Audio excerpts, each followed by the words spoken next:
The Anambra State Police Command has warned all members of the movement for the actualization of the sovereign state of Biafra and the indigenous people of Biafra to cease operations in the state or face prosecution.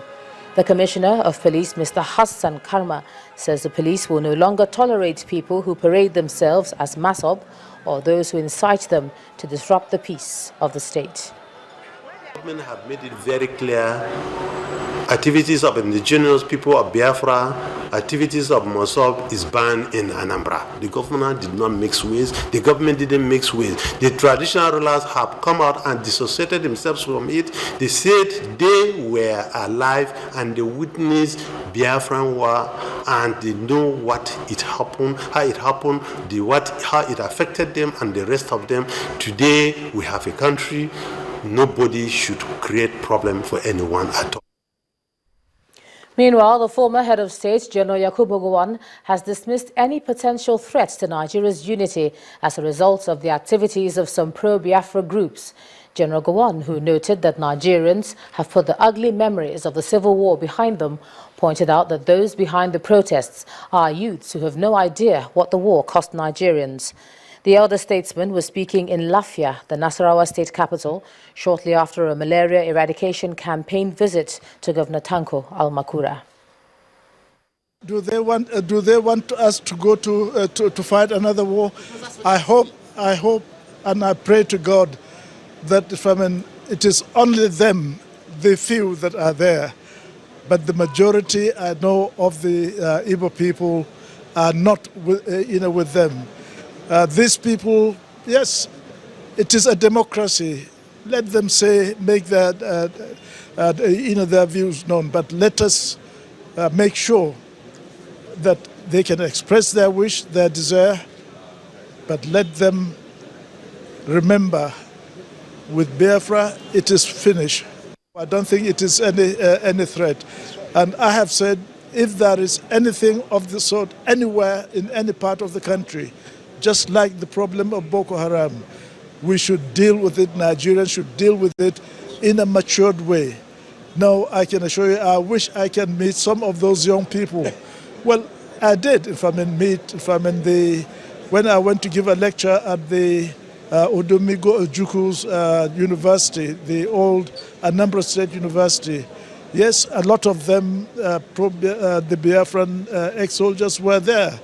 And I can assure you, my only regret was that I did not have the opportunity to go and discuss with them as a soldier and to soldier. But it's not a question of hatred against the Igbos. No, it is just the principle of keeping Nigeria one. That was what I saw too. And that is what even my colleague, my old colleague, Odumego Ojukwu saw too.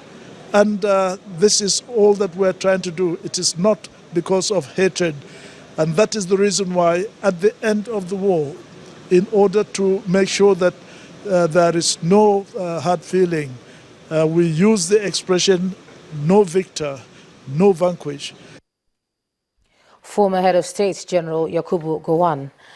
Well, the Ogun State Governorship Election Petitions Tribunal, sitting in Abeokuta, the state capital, has affirmed the election of Mr. Ibikunle Amosun as governor.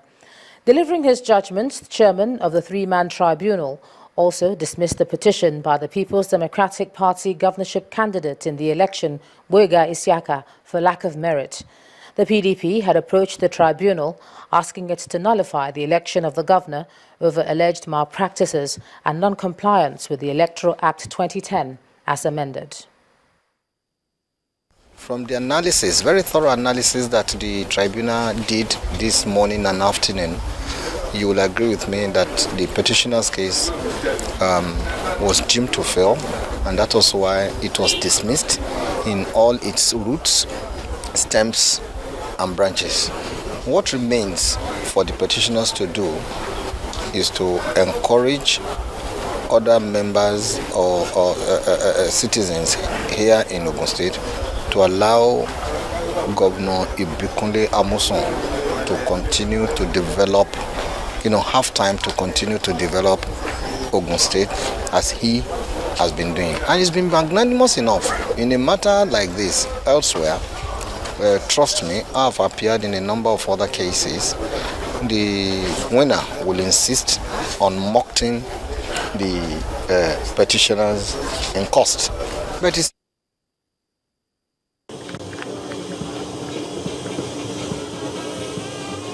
Well, the Akwa Ibom State Governor has been reacting to the Election Petitions Tribunal, which ordered a rerun election in 18 local government areas of the state. Governor Udom Emmanuel, who just returned from the tribunal sitting in Abuja, assured the people of his administration's commitment to develop the state.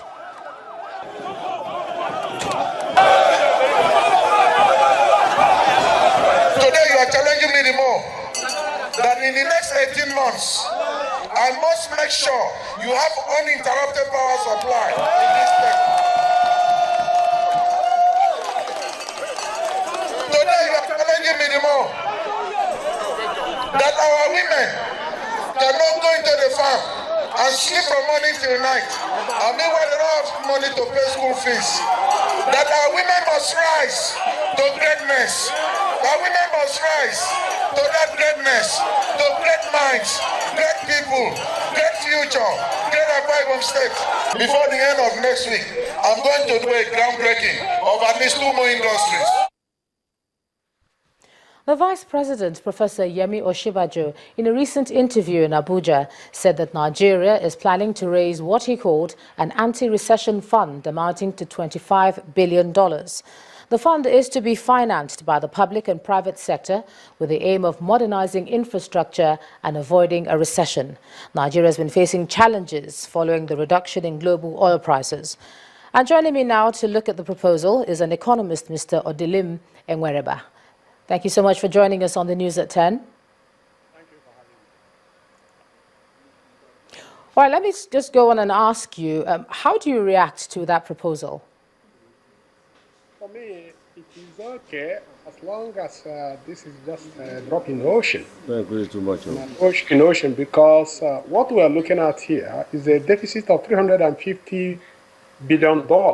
Nigeria needs minimum of $350 billion in the next 10 years to be able to fix its infrastructure deficit. So 25 billion for me is okay, but we are not aggressive enough. We are not ambitious enough. So I'm looking at a minimum of $50 billion. We must find the money if we are serious to find the money. Well, looking at the idea of the fund, it's been called an anti-recession fund. So without this particular fund, are we then heading for the recession that the CBN governor had implied when he had said that if we continue the way we're going in 2016, we might be heading for a recession? What do you think? I think that it wasn't even the CBN that said it, but be it as it may, you must, when you are approaching recession, you must find a way to stimulate the economy. And one of the best ways to stimulate the economy is to invest in infrastructure. So if government should invest in infrastructure and by so doing, inject money into the system through contracts award local people, then there will be more liquidity in the system. And if there's liquidity in the system, you lower the pressure that is coming from recession. So as far as I'm concerned, the 25 billion is okay. But wouldn't we do more? Wouldn't we find more money? Because I have been saying time without number that this country must fix its infrastructure if we want to reduce cost of doing business. And the way to start is power. We need minimum of 50,000 megawatts. South Africa, with a population of 50 million, has 45,000 megawatts. We need minimum of 50,000 megawatts of electricity so that we lower the cost of doing business. And as a result, more small businesses will spring up in Nigeria and create jobs and things like that. So for me, $25 billion, which is about 4.8% of our GDP, is a drop in the ocean. I know you've talked about power, you've talked about infrastructure, but how do you think that the funds should be executed in terms of the critical areas it should be channeled to first, even though you've talked about infrastructure and power? What else? Of course, as you know, if you want to ensure that you create jobs, you invest in those areas that we create jobs. One of the things I'm proposing that this government should do is first and foremost ensure that the imported goods are minimized into this country. And of course, we need to give small businesses the possibility to have a breathing space and grow. I don't see the reason why this country can build industrial parks across the 36 states. If we say, okay, $20 billion or $10 billion is earmarked for building industrial parks across the 36 states, plus Abuja, 37 states, then we have started. Because at the end of the day, if you do not reduce pressure from imports, then you cannot solve the problem, because each time we import, we export job, and this time we export job, we import poverty. So what I'm saying in essence is that this government must go back to the drawing board and retool itself and come up with something that is ambitious enough. It is not enough to talk about 25 billion, because 25 billion, it might look as a lot of money, but by the time you look at it, by the time you use the money, you now divide the money across the sectors you want to spend. It's little or nothing. So what I'm saying is, this one for the capital expenditure in 2016, because there's no specific statement about it, whether the 25 billion is purely for the 2016 capital expenditure. If that's the case, I say, okay, but we have to be ambitious. I continue to say that Nigeria should be investing minimum of 50 billion every year. We must find the money. Look, the problem is that we have not decided to find the money.